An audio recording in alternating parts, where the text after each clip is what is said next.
ورتل القرآن ترتيلا। আজকে আমি আপনাদের সম্মুখে এই জুমার খুতবাকে কেন্দ্র করে যে বিষয়টি নিয়ে আলোচনা করব বলে স্থির করেছি, সে বিষয়টির নাম হলো এই দুনিয়া চিরদিন থাকার নয়, অর্থাৎ এটা হলো অত্যন্ত ক্ষণস্থায়ী একটি জায়গা। বিষয়টি অত্যন্ত একটা গুরুত্বপূর্ণ বিষয় এবং এর পিছনে অনেকগুলো তথ্য রয়েছে এবং বিস্তারিত আলোচনা করতে গেলে প্রায় 1 থেকে 1.5 ঘন্টার সময়। জুমার খুতবা যেহেতু অত্যন্ত সংকীর্ণ একটা সময়, সেহেতু ইনশাআল্লাহ এই সময়ের মধ্যেই কোরআন এবং হাদিসের আলোকে আপনাদের সামনে তুলে ধরার চেষ্টা করব যে এই দুনিয়া ক্ষণস্থায়ী। ভাইরা আমার, বাবাজিগণ আমার, আপনারা জানেন যে পৃথিবীতে যারা এসেছে তারা আমাদের কাছ থেকে বিদায় নিয়ে চলে গেছেন। আমরা যারা আছি আমরাও একদিন পৃথিবী ছেড়ে চলে যাব, এটা আমাদের সকলেরই বিশ্বাস। কেন? এই জন্য যে আপনারা যতগুলো মানুষ এখানে এসেছেন, যদি বলি যে 80 বছর আগে কেউ ছিলেন, তো সকলে বলবেন যে না। 80 বছর আগেকার কোনো মানুষ এখানে আছে, তাও বলবেন যে না। কেন? 80 বছরের ঊর্ধ্বের মানুষ একটাও দেখতে পাচ্ছি না, অতএব নেই এখানে। তাহলে যারা এসেছিল তারা চলে গেছে। যদি বলি যে 80 বছর পর কি থাকবেন আপনারা কেউ এখানে, তো সবাই বলবেন যে না, বাঁচবো না, এতদিন থাকবো না। কারণ আমাদের বয়স কারো 10, কারো 20, কারো 50, কারো 60-এ পদার্পণ করেছি, পৌঁছে গেছি। অতএব দেখতে পাচ্ছি দুনিয়া ছেড়ে সবাই চলে যাচ্ছে, আমাদেরকেও যেতে হবে, থাকবো না। তাহলে এটা আমাদের কনফার্ম বিশ্বাস যে আমরা এসেছি, আমাদেরকে চলে যেতে হবে, এটা বিশ্বাস আমাদের অন্তরে রয়েছে। আমাদের মধ্যে যে কনসেপ্টটা নেই, যেটা আমাদের মধ্যে কনফিউজ রয়েছে, ভুল ধারণা রয়েছে, সেটা হলো যে আমরা কোথা থেকে এসেছি আর কোথায় যেতে হবে, আমাদের আসল ঠিকানা কোনটা, এই বিষয়ে আমাদের ধারণা ভুল আছে। এটা আমাদের কাছে স্বচ্ছ হতে হবে, ক্লিয়ার হতে হবে। তাহলে আমাদের দিমাগ, আমাদের মস্তিষ্ক, আমাদের মিজাজ, আমাদের উদ্দীপনা, আমাদের কাজের সোর্স সেই দিকে যাবে। কারণ আসল জায়গার দিকে সকলেরই লক্ষ্য থাকা, এটা বুদ্ধিমানের কাজ।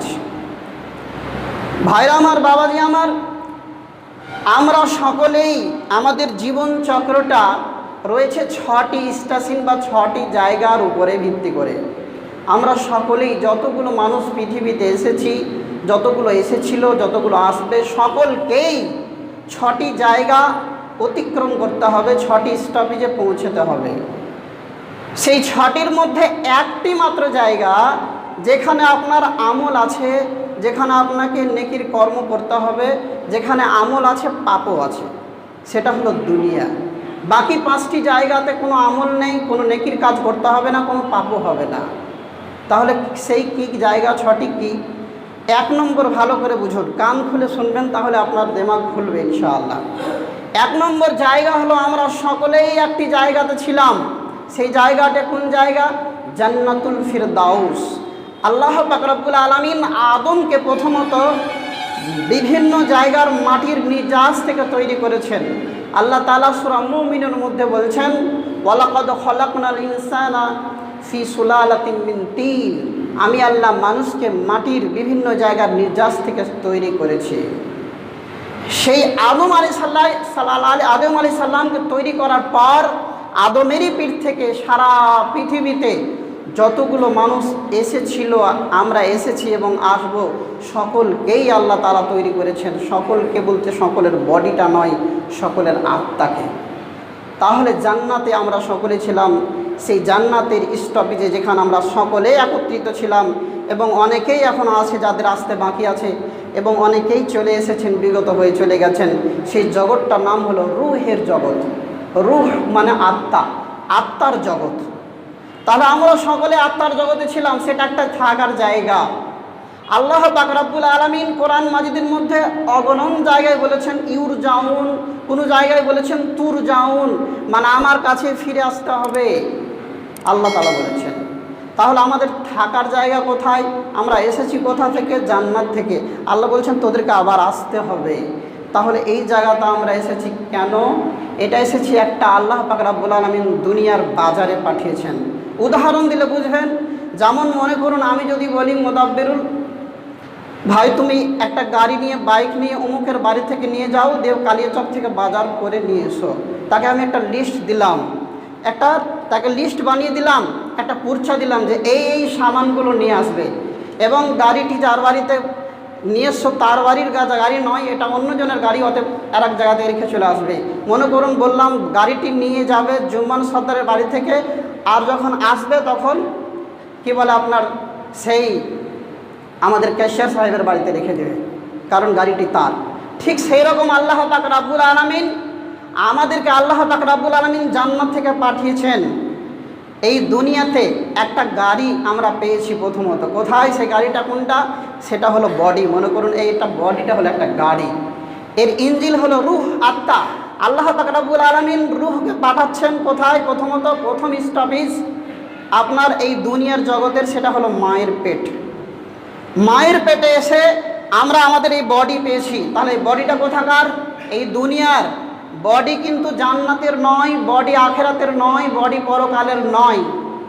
যার জন্যে বডি পরকালে যাবে না, বডি জান্নাতে যাবে না, এই বডি থাকবে না, এই বডি আপনার কবরেই পৌঁছে যাবে, কারণ এটা হলো দুনিয়ার বডি। আপনাকে আমাকে আল্লাহ পাক রব্বুল আলামিন সৃষ্টি করেছেন মাটি থেকে।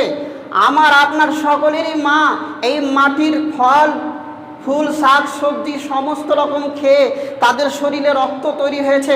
রক্ত থেকে হয়েছে ডিম্বাণু শুক্রাণু, ডিম্বাণু শুক্রাণুর মাধ্যমে আমার আপনার মা বাবার ঔরসে মিলনে আমার আপনার বডি তৈরি হয়েছে মায়ের পেটে।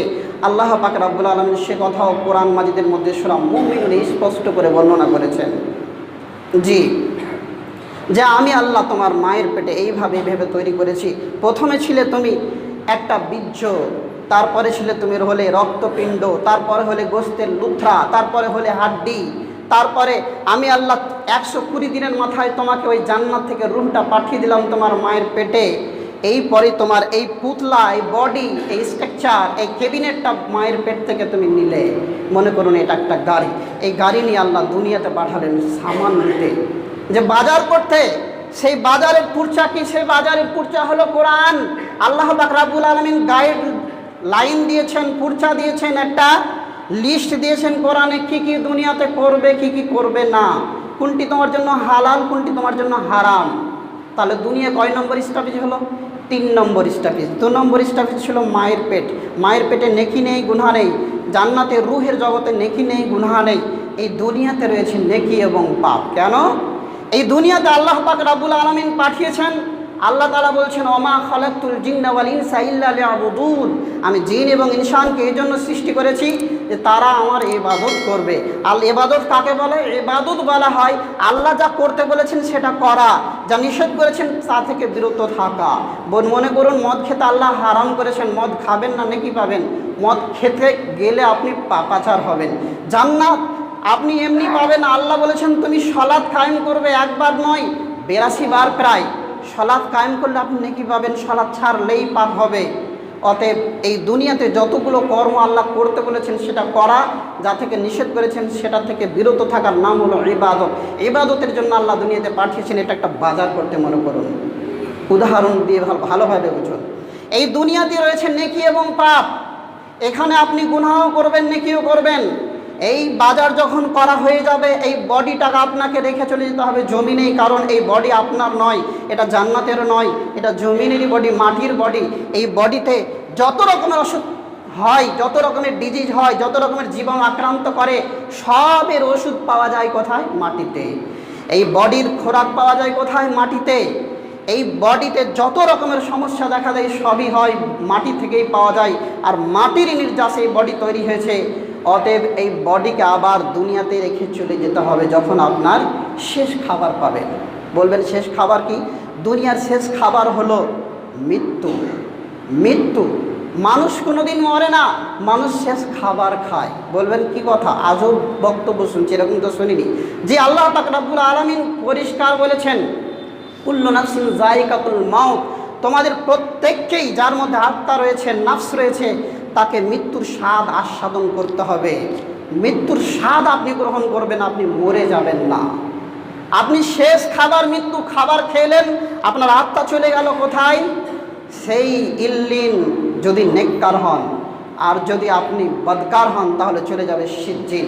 তাহলে কবর হলো 4 নম্বর স্টপেজ। কবরে আপনাকে থাকতে হবে কতদিন? কিয়ামত পর্যন্ত। এই কবরে আপনার বডির সাজা হবে না, বডি গলে যাবে, পচে যাবে। অনেক মানুষের ভুল ধারণা, মৌলভী সাহেবরা যা বলে এগুলো তো কাল্পনিক, বডি তো পচে যায়, গলে যায়, অতএব সাজা হবে কার? সাজা হবে রূহ, আত্মা। এই আত্মাকে আল্লাহ পাক রব্বুল আলামিন বডি দান করবেন আল্লাহর মতো, যেভাবে আপনাকে দেওয়া প্রয়োজন। এই বডির শাস্তি হবে কবরে, বডির শাস্তি হবে না, আপনার আত্মার শাস্তি হবে কবরে। আপনি যদি ভালো কর্ম করে থাকেন তাহলে আপনার সেই কবরেই রয়েছে শান্তি, আপনার জন্য রয়েছে কবরেই জান্নাতের নিয়ামক। আর যদি আপনি ভালো কর্ম দুনিয়াতে করে না যান তাহলে কবরে আপনার শাস্তি হবে, সেটা হলো আত্মার শাস্তি, সেটা বডির শাস্তি নেই। এই বডি মাটিতে তৈরি, মাটিতেই গলে পচে চলে যাবে। তারপরে স্টাপিজ কোথায়? সেটা হলো আপনার কিয়ামত। পরের স্টাপিজ হলো কবরের পরে কিয়ামত। কিয়ামত কত দিনের হবে? আল্লাহর নবী বলছেন মিকদারুহা 50 আলফা সানাতিন। সেই কিয়ামতের মিকদার সময় হলো এই পৃথিবীর সময়ের 50,000 বছরের সমান। আপনি যদি ক্যালকুলেশন করে দেখেন, যোগ ভাগ করে দেখেন, তাহলে আপনি পাবেন কিয়ামতের 50,000 সমান একটা দিন হবে। সেই কিয়ামতের একটা দিনের তুলনায় দুনিয়াতে 1 মিনিট সমান 37 বছর। কিয়ামতের 1 মিনিট সমান দুনিয়ার 37 বছর, 37। তাহলে একটা মানুষ পৃথিবীতে বাঁচে কতদিন? কিয়ামতের তুলনাতে 2 মিনিট বা 2.5 মিনিট। যদি আপনি 74 বছর বাঁচেন তাহলে 2 মিনিট বাঁচলেন কিয়ামতের তুলনাতে। পরকালের পুরো তুলনা বলছি না, একটা দিনের তুলনাতে কিয়ামত দুনিয়াতে বাঁচলেন 2 মিনিট। 100 বছর বাঁচলে হয়তো বা আপনি 2.5 মিনিট। এই 2.5 মিনিটের জীবন নিয়ে এত ব্যস্ত, এত আমরা ছুটাছুটি, হয়রানি, এত আমরা শুধু টাকার পয়সার দিকে আমরা ছুটছি।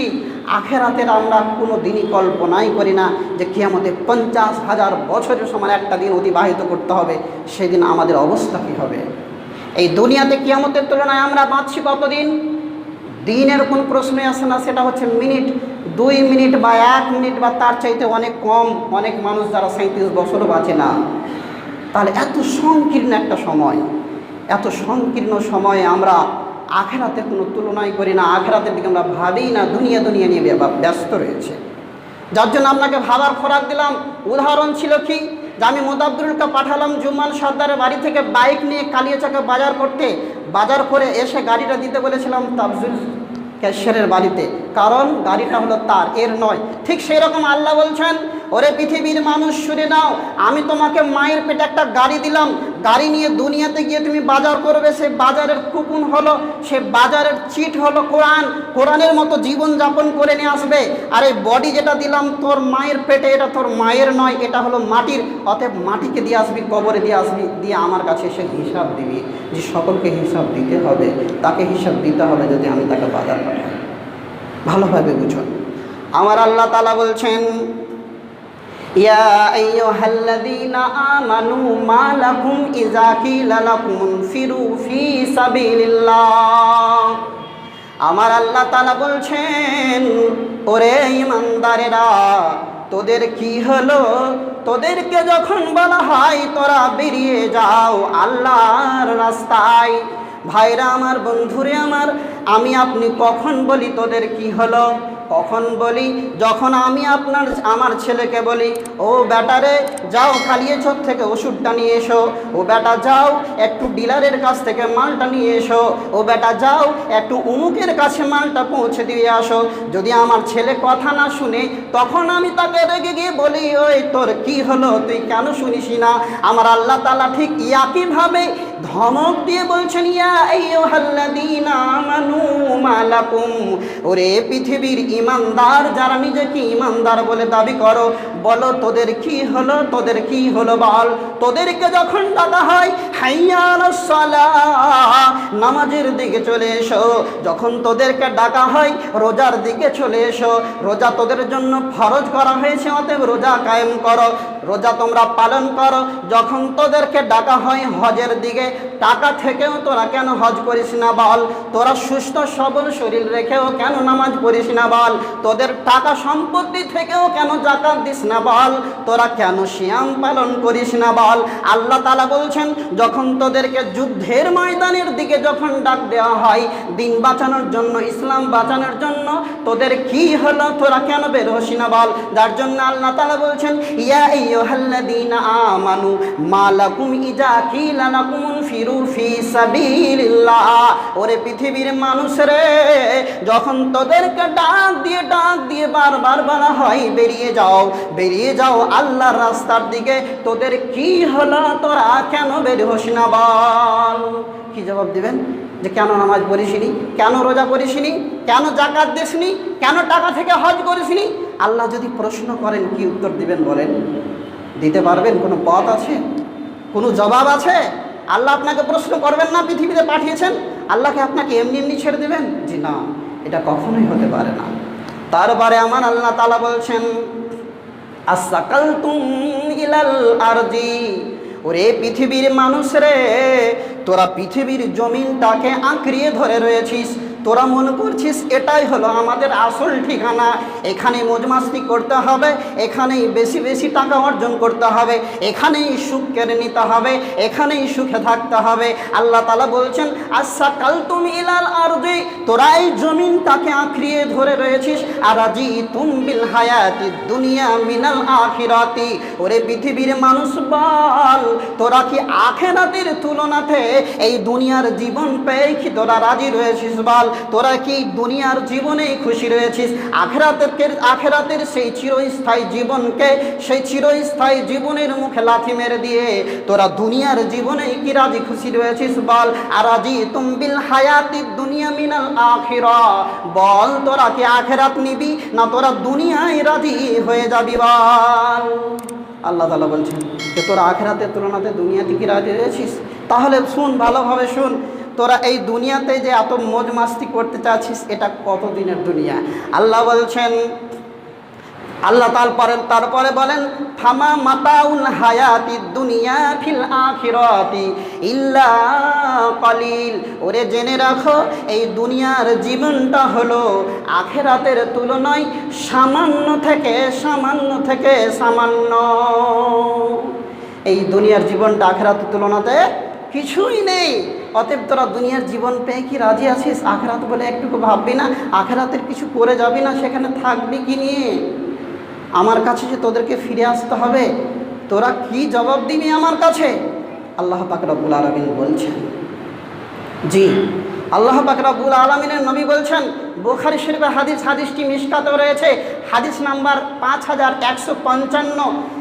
আন ইবনে আব্বাস রাদিয়াল্লাহু তাআলা আনহু ক্বাল, আব্বাস রাদিয়াল্লাহু তাআলা আনহু থেকে বর্ণিত, তিনি বলেন, নি'মাতানি মাগবুনুন ফীহিমা কাসীরুম মিনান নাসি আস-সিহাতু ওয়াল ফারাগ। পৃথিবীর মানুষ দুটি নিয়ামত পেয়ে তারা ভুলে যায়, দুটি নিয়ামত পেয়ে তারা মনে রাখে না, তারা বেখেয়াল থাকে। সেই দুটি নিয়ামত কি? বেশিরভাগ মানুষই ভুলে যায়। আল্লাহ পাক রব্বুল আলামিন বলছেন তারা ধোঁকাতে থাকে দুটি নিয়ামত পেয়ে। নাম্বার 1 আস-সিহাত, মানে সুস্থ সবল শরীর। মানুষ যখন সুস্থ সবল থাকে তখন মনে করে যে এখন কি বয়স হয়েছে, বয়স যখন হবে হজ করে নেব, মসজিদ ধরে নেব, নামাজি হয়ে যাব, আর খারাপ কাজ করব না। শরীর ভালো আছে, যুবক আছে, শরীর স্বাস্থ্য ভালো আছে, তখন ভালো আমল করার তার সময় জুটে না। এই অবসর একটা হলো সুস্থ সময়, আর একটা কি ওয়াল ফারাগ, মানে অবসর সময়।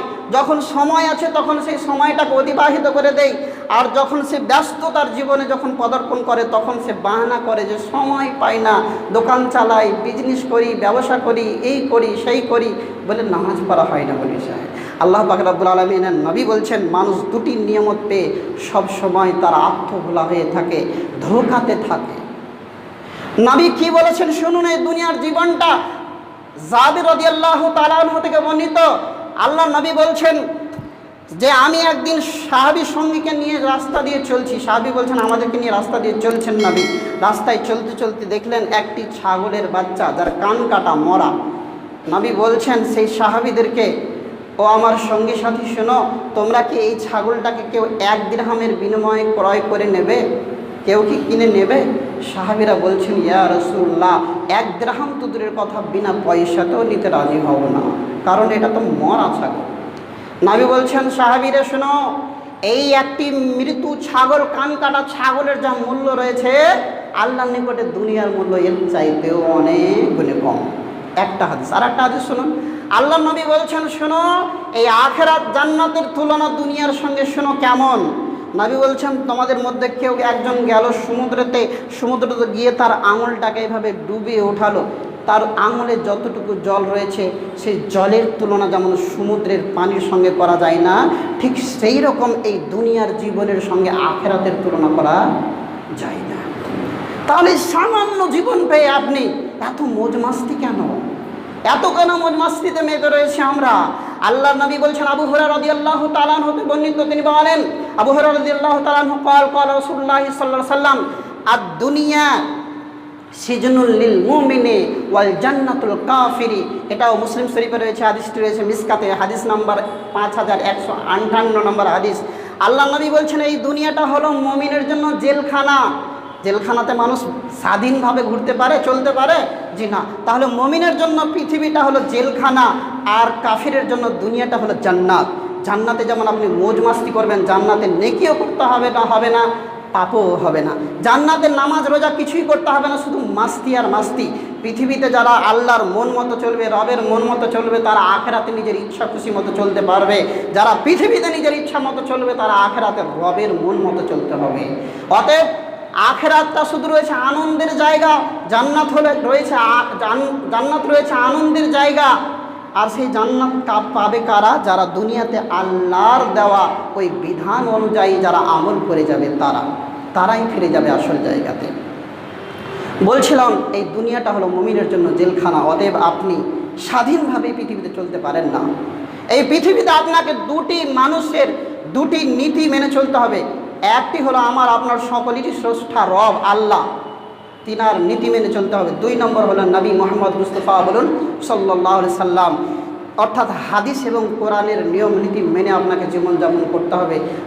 তবেই রয়েছে আপনার জন্য নাজাত। যে এই দুনিয়াটা কেমন শুনুন, একটা উদাহরণ দিলে বুঝবেন। তাফসির কারক তাফসিরে লিখছেন, সময় যেহেতু খুবই কম, এটা বলেই শেষ করবো ইনশাআল্লাহ। পরবর্তীতে যদি সময় পাই জালসাতে বার কিছুতে, তাহলে এই বিষয়টিকে পূর্ণাঙ্গ আপনাদের সামনে তুলে ধরব। তাফসিরে বলছেন, এই দুনিয়াটা কেমন? দুনিয়াটা হলো ঠিক তেমন, যেমন মনে করুন একটা গাছ রয়েছে, গাছে ডালে একটা মানুষ ঝুলে রয়েছে। ভালোভাবে বুঝুন, ভালোভাবে শুনুন। একটা গাছের ডালে মানুষ ঝুলে আছে, আর সেই গাছের ডালের নিচে যেখানে ঝুলে আছে তার নিচে একটা ক্ষুধার্ত বাঘ এসে হাজির হয়েছে, মানে একবারে হুঙ্কার মারছে খাওয়ার জন্য। অনেক দিন ধরে সে খায়নি, আর সেই ডালটাকে দুটা ইঁদুরে কুরে খাচ্ছে। একটা হলো কালো ইঁদুর, একটা হলো সাদা ইঁদুর। এবার বলুন তো, যে মানুষটা ঝুলে আছে, এই মানুষটার কি শান্তি, সুখ, হাসি কোনোদিন থাকতে পারে? কেন থাকবে না? এই জন্য থাকবে না যে ডালটা যে ঝুলে আছে, যে ঝুলে থেকেই বাঁচবে তার কোনো উপায় নেই, কারণ তার ডালটাকে কুরে খাচ্ছে ইঁদুরে। আর নিচে হাত ছেড়ে যে বাঁচবে তারও উপায় নাই, কারণ নিচে বাঘ রয়েছে, তাকে গিলে খাবে, ক্ষুধার্ত বাঘ। আল্লাহ পাক রব্বুল আলামিন এইভাবে মানুষের জীবনটাকে বানিয়েছেন। মুফাসসির বলছেন, ওরে পৃথিবীর মানুষ, তোমরা শুনে নাও, এটা অন্য কোন যুবকের উদাহরণ নয়, এটা হলো আমার তোমার সকলেরই উদাহরণ। আল্লাহ পাক রব্বুল আলামিন ঠিক সেইভাবে আমার তোমার সকলের জন্য আয়ু নামক গাছে ঝুলিয়ে রেখেছেন। আমরা আয়ু নামক গাছে সকলেই একটি ডালে ঝুলে রয়েছি। সে ডালটির নাম হলো বয়সের ডালে ঝুলে রয়েছি, আর সে বয়সের ডালটাকে কুরে খাচ্ছে। যেই কুরে খাচ্ছে সেটি হলো দুটি ইঁদুর, মানে একটা হলো রাত এবং একটা দিন। সাদা এবং কালো বলতে রাত এবং দিনকে বোঝানো হয়েছে। যেমন রাত এবং দিন পার হচ্ছে, তেমন তোমার সেই বয়সের ডালকে কুরে ধ্বংস করে দিচ্ছে। মনে করো তুমি পৃথিবীতে 40 বছর বাঁচবে, যতদিন রাত যাচ্ছে, যতদিন দিন যাচ্ছে তোমার বয়স কমতেই রয়েছে। যেদিন তোমার বয়স শেষ হয়ে যাবে, সেই ডাল ভেঙে তুমি সেই বাঘের মুখে পড়বে, মানে আজরাইলের মুখে পড়বে। আজরাইল তোমার আত্মাটাকে বের করে ছিঁড়ে নিয়ে চলে যাবে।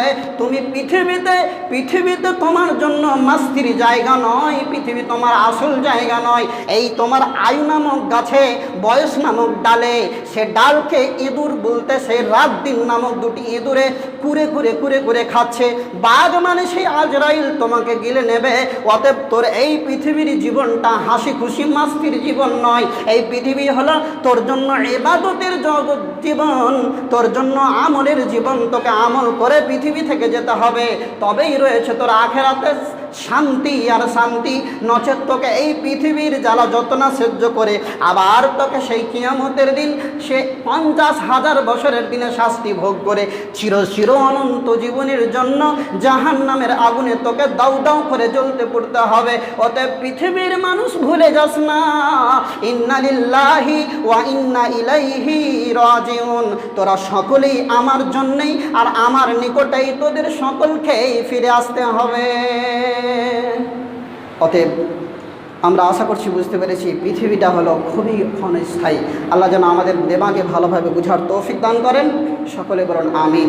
এবং আমরা যতদিন পৃথিবীতে বেঁচে থাকবো যেন ভালো কর্ম করে, আমালে সালেহ করে যেন পৃথিবী থেকে বিদায় নিতে পারি। আল্লাহ তার তৌফিক দান করেন, সকলে বলুন আমিন। রব্বুল আলামিন।